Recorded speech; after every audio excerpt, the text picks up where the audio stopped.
Hi, today is Martin Luther King's birthday, and I can't help but ask the question, is it time that people of color recognize how much power, influence that we have amassed, that we no longer need to ask to be invited anywhere? I ask the question, have we now come to a new time and place where we recognize that we can no longer beg for the love, acknowledgement, or respect of any group? That maybe it's time that we recognize that if we love and respect and acknowledge ourselves in the way in which we are asking others to do, that is the place of true power. I'm simply asking the question. Here's what I believe. The Academy has the right to acknowledge whomever they choose, to invite whomever they choose. And now I think that it's our responsibility now to make the change. Maybe it is time that we pull back our resources and we put them back into our communities, into our programs, and we make programs for ourselves that acknowledge us in ways that we see fit, that are just as good as the so-called mainstream ones. I don't know. Here's what I do know. Begging for acknowledgement or even asking diminishes dignity and diminishes power. And we are a dignified people, and we are powerful, and let's not forget it. So, let's let the Academy do them with all grace and love, and let's do us differently. I got nothing but love. Hey, Chris, I will not be at the Academy Awards, and I won't be watching, but I can't think of a better man to do the job at hand this year than you, my friend. Good luck. And to the rest of you, nothing but love, always. Everybody, how you doing? I'm Dr. Boyce Watkins from the Black Business School and the Black Wealth Boot Camp. I want to first reiterate my congratulations to Jada Pinkett Smith, who probably did the single most impactful thing that anybody's done in Black Hollywood in the last 20 years. She instantly, in my opinion, iconified herself by taking the stand that everybody knew needed to be taken, and having the courage to really go out there and say what needed to be said. For the longest time, black people in Hollywood have complained about this very oppressive, very racist kind of regime that's existed in Hollywood since the beginning of Hollywood.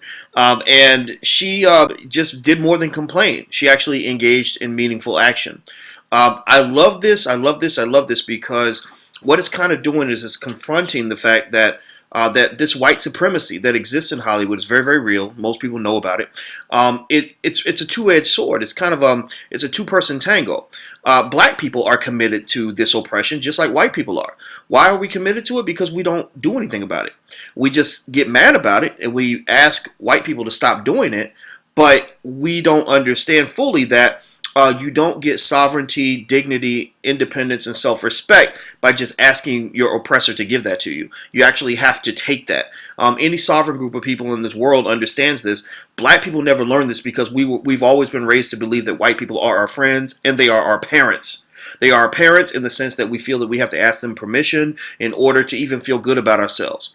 We have to somehow feel this need for their acceptance and approval for us to build anything of our own. And even when there are very blatant types of disrespect being shown toward black people, we just kind of don't really feel like we can do anything else except sort of endure it and pray about it and hope that things get better.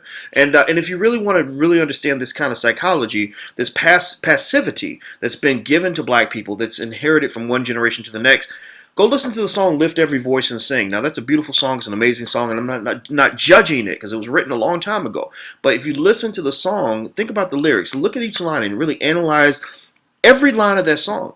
Every line of that song pretty much says, it has a couple very simple themes. It says, we've gone through these countless atrocities. We've walked over dead bodies. We've seen, we've seen bloodshed and all these other things. We're not going to mention who is responsible for these atrocities because we're afraid to confront white people. We're afraid to even talk about what they've done to us. So because we don't want to appear to be divisive or don't want to get ourselves in trouble, we're not going to mention who's responsible for the atrocities. We're just going to say that they just happened and we just don't know where they came from. And then what's the second theme of that song? The second theme is that despite these atrocities, we march on and on and on. There's no, we will defend ourselves no matter what. There's no, we will fight to the death. There is, we will simply endure the abuse, and we will be proud of the fact that we've endured this abuse for so long, and we're just going to hope that it doesn't happen anymore. And then the last piece of that song is about prayer, right? Where, remember that a lot of the Christianity, I'm not dissing Christianity at all. I'm not dissing my Christian friends. I'm just saying that a lot of that religion really was spoon-fed to black people to teach us to be very passive, to teach us not to fight back. So basically, at the end, there's sort of this package of hope that's being sold to you that says, we're walking through the dead bodies. We're just enduring these atrocities and hoping that no one attacks us again. Because when they attack us, we're not going to fight back. We're just going to endure more atrocity. And then we're praying to God that things are going to get better because God is showing us that there's hope, that the future will be better than the past. So it's a very passive kind of mentality in the sense that it's saying that the most I can do is simply keep marching forward and keep enduring, keep letting people hit me upside the head. I'm not going to defend myself. I'm not going to go punch you in the jaw.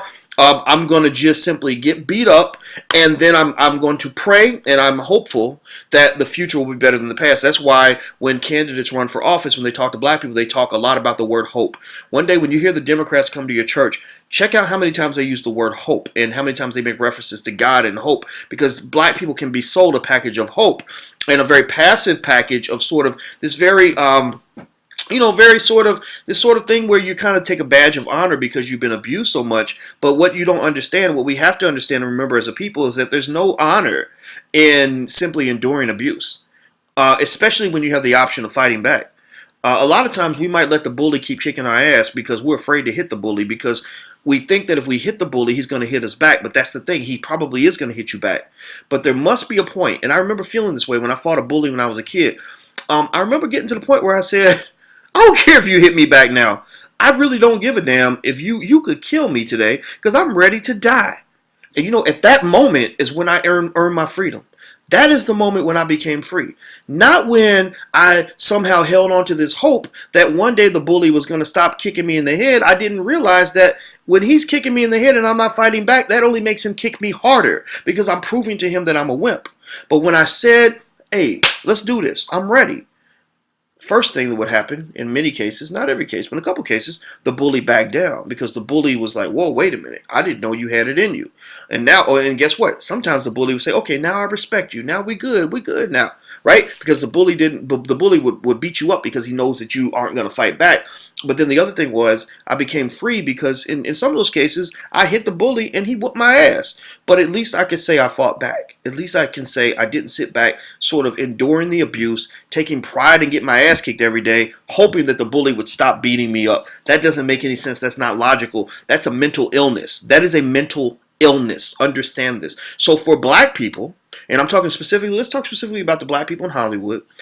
Your mental illness is that white people in Hollywood, these white film directors and producers and studios have pretty much pissed on you for 60 years and pretty much convinced you that this is all you're going to get. It's not going to get any better. We really don't care. You can get mad. You can march. You can pray. You can sing. You can do whatever and endure. And we're still going to keep doing what we do because this is our house. The Oscars is their house. They're like, we own this. You got people that were actors back in 1958 who are like, who are these people and why do they keep coming to our ceremony trying to get their dignity? We built this for us. We built this for our people. We built this for our kids, not yours. So get your black ass out of here, right? Now, here's the thing. There is that hope that maybe one day they're going to stop doing this and that one day our great actors and actresses and filmmakers are going to get recognized like they should. That day's probably not going to come anytime soon. And so what I really see, here's what I think is going to happen. I believe that the bullies in the establishment are going to take notice If Jada gets maybe 10 or 15 prominent friends to back her up, from what I understand, I'm imagining she's cool with Jamie Foxx, and I pay attention to how they think. Jada and Will signed the letter Russell Simmons and I wrote to President Obama, which I thought I applauded that. But I looked at some of the other people whose names were on the list, and I believe that some of these people are thinking about supporting her. And what I think absolutely must happen is that they've got to stand, they've got to have her back. You can't let her just go out here on this limb by herself, doing the right thing against what you know is a severe injustice. You know that they've been disrespecting you for a long time. You know what the data looks like when it comes to the fact that black actors, actresses, and filmmakers have been ignored and neglected for decades by the Academy. So if you are trying to somehow make your point, whatever that is, I don't know exactly what the point is. Is the point to get the Academy to become more inclusive, or is it to just start your own? I don't know. But whatever it is, I think they need to support her. If black actors and actresses, and I think the regular people, everybody watching needs to take stock of this. If you see other black actors and actresses remain silent, lip-zipped in this situation, that will tell you a whole lot about what they're made of. If I'm Will and Jada, I'm just taking stock. I'm taking notes. Which of my friends are backing me up in public, and which ones are talking shit in private and ain't doing nothing? That's what you want to look at, because this is a moment of truth, in my opinion. I think it's going to be a while before anybody that prominent really takes such a strong position. I saw that Spike Lee is supporting her, which is great. That doesn't surprise me. Spike has always been a critic of the Academy and of the Oscars and all this other stuff. He's got the film out and everything. But I just hope other actors and actresses stand by her, and maybe some white people will do the same thing. I mean, come on now. I mean, these are supposed to be your friends, and they're being disrespected. You should support them. But then remember, at the end of the day, there's a difference between sort of succumbing to the authority of a predominantly white organization because you want to, and succumbing because you have to, because you don't have anywhere else to go, because you don't have anything of your own. And so Jada's point in the video about creating our own, bringing our resources to our own community was a really important point. No matter what happens out of all of this, you got to focus on building your own. You got to teach your children not to just go get a job, teach them how to create a job. I see Will and Jada, they got the studios, they're making the films and things like that. And I'll tell you, that's the best show in town. When you're building your own, that's where you want to be. It's not, but the thing is, we measure things based on money. How much money, what kind of check am I going to get right now today? That's all we can see, but we don't see wealth. We see income. We don't see wealth.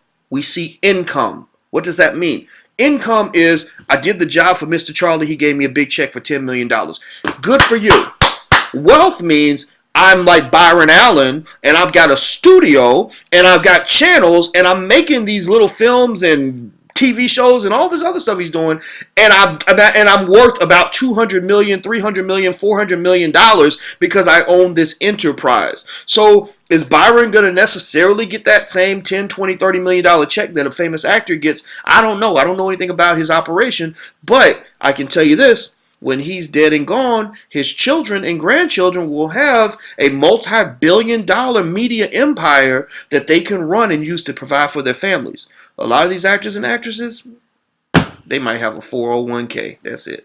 All right. Well, that's it. So I want to congratulate Jada again. I talked about this earlier when I was giving my King Day speech. Just so you know, when I give Dr. King speeches, I'm either the best King Day speaker you've ever heard or I'm the worst. It depends on how you think. So like today, I pretty much gave the real Dr. King. I talked about the things that Dr. King said in his life that people don't talk about.